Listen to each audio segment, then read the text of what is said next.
반갑습니다. 반갑습니다. 원불교 대학원 대학교 1학년 예비교무 김도중입니다. 저는 이제 김제교당 출신으로 부모님의 권유로 출가를 하게 되었습니다. 이후 삼동원에서 간사 1년을 보내고 영상선학대학교에서 4년간의 공부를 마치고 올해 대학원에 입학했습니다. 지금까지 걸어온 길은 부족한 저를 한 단계 한 단계 진급할 수 있게 해준 소중한 시간이었습니다. 그리고 앞으로도 이 길 잘 걸어 나가서 진심, 공심, 공부심, 자부심 놓지 않고 잘 살아나가도록 하겠습니다. 그럼 지금부터 설교 시작하겠습니다. 먼저 본문을 봉독해 드리겠습니다. 학인이 묻기를 어찌하면 공심이 양성되오리까? 답하시기를 이 몸이 사은의 공물임을 알 것이요 그러므로 구원은 의무임을 알 것이요 인생의 참 가치는 이타에 있음을 알 것이요 자리의 결과와 공익의 결과를 철저히 자각할 것이니라. 이상은 정산종사법어 제8연기편 27장 말씀입니다. 4월은 이제 대각의 달인데요. 그리고 곧 대각개교절입니다. 대각개교절은 대종사께서 의문을 내고 구도하신 끝에 대각을 이루신 것을 기념하는 날로 개교와 교도의 공동생일을 겸하는 날이기도 합니다. 대종사께서는 이제 대각을 이름으로써 아드키번 과거부터 이제 현재까지 길고 긴 세월의 서원으로 파랑고의 일체 생명을 위해 진리의 등불을 밝혀주셨습니다. 그리고 정전을 내시며 이 회상에서 길을 잃지 말고 오롯하게 앞으로 나아가라고 말씀하셨습니다. 교도님들께서도 그 길을 잘 밟아 나가고 계시죠? 네. 저 또한 일과를 지키고 정전을 가까이 하며 스승님, 교무님과 문답을 통해 하나하나 알아가고 바로 옆에 도반을 가까이 하면서 지냈고 지금도 그렇게 지내고 있습니다. 교도님들도 생활하시면서 이제 오르락내리락 하는 이런 미끄럼틀 같은 그런 하루하루가 있으실 건데, 어제는 뭐 일이나 공부가 재밌고 하루가 행복했지만 오늘은 슬프고 컨디션도 다운되고 힘든 그런 때가 있는 것처럼 말이죠. 종법사님 법문이나 교무님 말씀 듣고 신심이 끝없이 차올랐다가 어느 순간 쭈르륵 이렇게 내려갈 때도 있고 그럴 때마다 다시 마음 붙잡고 일어서야 합니다. 그 마음이 다시 살아나는 데 있어서 대산종사께서는 도가에서 살아나야 할 4가지 마음을 말씀하셨습니다. 나날이 신심이 살아나고 공심이 살아나고 공부심이 살아나고 자비심이 살아나야 한다고 말씀하셨죠. 저는 그 중에서 곰곰이 생각해보다가 내가 학교 다니면서 뭘 그나마 이제 관심을 갖고 연마를 하고 공부를 해봤을까 생각했더니 공심이 떠올랐습니다. 그래서 제가 공부했던 이야기와 법문 내용을 연마한 걸 통해 공심 양성을 이야기하고자 합니다. 앞서 법문을 읽었던 것처럼 공심 양성하는 이 4가지를 말씀드리겠습니다. 먼저 첫 번째는 이 몸이 사은의 공물임을 아는 것입니다.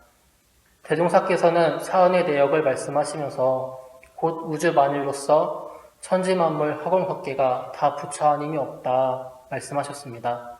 우리는 이 사은을 통해 천지의 피연으로 우리가 호흡을 할 수 있고 풍운으로의 혜택으로 만물이 이렇게 자라게 되어 그 산물로서 또 살아가게 합니다. 또 부모의 피연으로 무자력한 나를 낳아주시고 길러주셔서 지금의 내가 될 때까지 양육하여 주신 것, 동포의 피연으로 씨앗을 뿌리고 곡식이나 이런 과일이 자라가지고 그걸 우리가 먹게 되잖아요. 그런 것처럼 있고 또 동포의 피연으로 동포의 은혜로 경계에 따라 일과 공부를 하기도 하는 것이 있습니다. 그리고 법률의 피연으로 법의 보호를 받아서 안전한 생활을 하는 것입니다. 하지만 우리가 사은의 공물임을 알지 못해서 이 몸을 함부로 사용할 때가 간혹 있습니다. 그 중에 한 예로 저는 주로 학교에서 식사할 때, 밥 먹을 때 느꼈는데요. 한 번씩 맛있는 반찬이 나왔을 때 어느 순간 마음이 그곳에 끌려 평소보다 많이 먹는 경우가 있었습니다. 이제 영산선악대학교 다닐 때는 거의 채식 위주 식단이었거든요. 그래서 한 번씩 고기 반찬 이렇게 나오면은 거기에 마음이 끌리는 거예요. 그래서 그 선택은 매번 후회와 또 다이어트를 향한 새로운 다짐을 만들어냈습니다. 어쩔 때는 음식이 나오고 안 먹는 음식인 걸 알면서도 이게 맛있다는 이유 하나로 이제 또 먹게 되는 것이죠. 그러다가 배탈이 나기도 했습니다. 하지만 이제는 이 몸이 사은의 은혜로 이루어진 것을 알고 또 생각하여 몸과 마음을 존저리 하면서 내 몸에 맞게 먹고 내 몸에 맞게 운동하고 또 사은에 보온할 수 있도록 만들어 감으로써 공을 위해 살아야 한다는 것을 알았습니다. 두 번째는 그러므로 보온은 의무임을 아는 것입니다. 이제 앞서서 이 몸이 사은의 공물임을 알아야 한다고 말씀하셨으니 사은의 은혜를 알고 있다면 그 은혜에 보답하여야 합니다. 정산 종사께서는 보온은 이 세상을 평화롭게 하는 가장 큰 원동력임을 깨달아야 한다고 하셨습니다. 이 사은에 대한 감사 보온의 생활을 하는 사람은 곧 처처불상 사사불공의 생활이 되어 현실적인 복락을 장만해 나가 인과의 이치로 인해 보온한 사람은 다시 나에게 복이 돌아오게 되어 있습니다. 이것이 곧 세상을 평화롭게 만들어 가게 됩니다. 그러니 보온이 곧 의무임을 아는 것이라고 말씀하신 것입니다. 반대로 은혜에 보답하지 못하면 개인뿐만 아니라 가정, 사회, 국가, 세계에 이렇게 배은이 되고 많은 크나큰 죄업을 짓게 되는 것입니다. 학교 다닐 때 기도가 끝나거나 수업이 끝나면 저는 이제 보통 감사합니다, 감사합니다 이렇게 합니다. 하지만 어느 순간 이 감사합니다가 무뎌질 때가 있었어요. 그런 느낌을 받았는데 그래서 무엇을 감사하지? 이런 의문이 났습니다. 그래, 수업을 들을 수 있어서 감사하지, 또 기도를 할 수 있어서 감사하지. 그런데 여기서 끝낼 것이 아니었습니다. 보온을 했어야 합니다. 여기서 끝냈더니 그냥 타성에 젖어 들어갔습니다. 그러다가 감사한 만큼 그 마음으로 살고 실천해야 보온하는 것이구나 이렇게 알았습니다. 그 방법은 다양했습니다. 저 사람에게 물질적으로나 정신적으로나 도움을 주는 것부터 시작했었죠. 연락이 뜸했던 지인에게 전화를 하기도 하고 같은 학년 교회 책상에 이제 몰래 먹을 걸 두고 간다든지 아니면 1학년 때는 제가 같은 도반들이 정말 좋고 또 만나게 되어서 정말 반가워가지고 또 손편지를 썼던 때가 있었어요. 한 명 한 명. 그럴 때가 있었고 그런 것처럼 그렇게 내가 표현하면서 생활해 나갔더니 또다시 저에게 돌아온 이치가 있었습니다. 네, 세 번째는 인생의 참 가치는 이타에 있음을 아는 것입니다. 이타는 자신을 희생해서 남에게 이익을 주는 일을 의미합니다. 보통 자신보다 타인을 위한 삶을 살고 타인을 위한 행동을 하는 것인데 이것이 보통 쉬운 일이 아니죠. 그런데 왜 인생의 참 가치가 이타에 있다고 하셨을까요?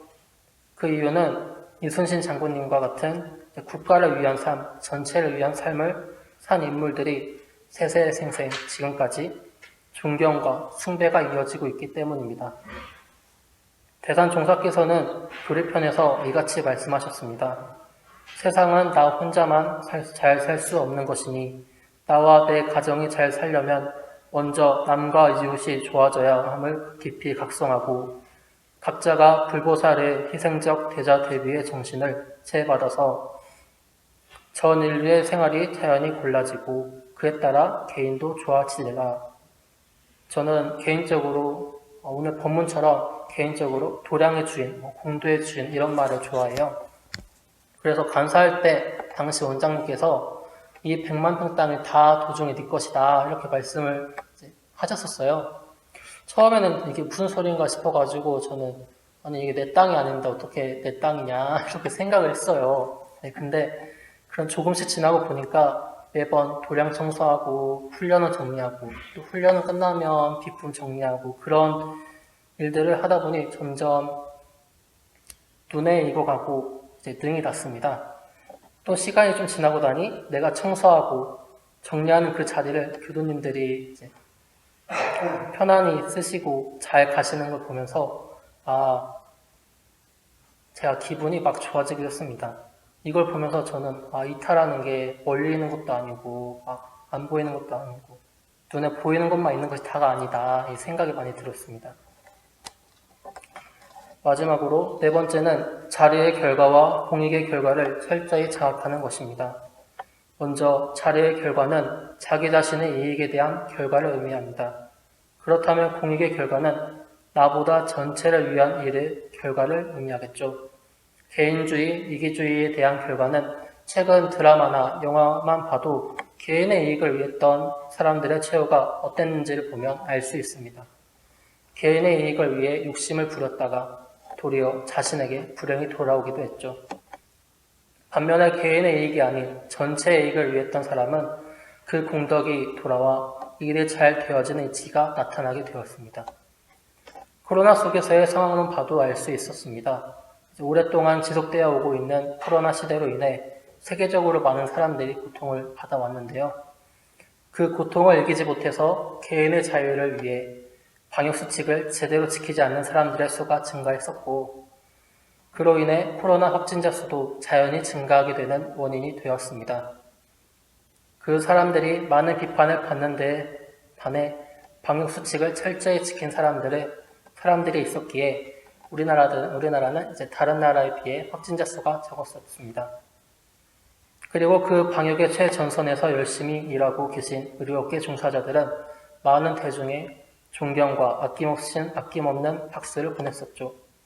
이처럼 우리는 언제나 무슨 일을 하든 그 일에 있어서 나만을 위해 하고 있는 것은 아닌지, 가족이나 구단을 떠나 국가, 세계를 위해서 하고 있는 것은 아닌지 철저히 자각해야 합니다. 지금까지 공신양성에 대한 이 네 가지를 말씀드렸습니다. 첫째, 이 몸이 사은의 공물임을 알고, 둘째, 보온하는 것이 의무임을 알고, 셋째, 인생의 참 가치는 이타에 있음을 알고, 넷째, 자리의 결과와 공익의 결과를 철저히 자각해야 합니다. 정산 종사께서는 결국 내가 곧 공이요, 공이 곧 나인 하나 자리를 실천할 수 있도록 말씀하시고 그 길을 밝혀주셨습니다. 하지만 그 길을 못 볼 때가 간혹 있습니다. 바로 이제 상에 끌려 살기 때문입니다. 아상, 인상, 중생상, 투자상 이런 것들 말이죠. 그런 상들이 공심을 양성하는 데 있어서 방해가 됩니다.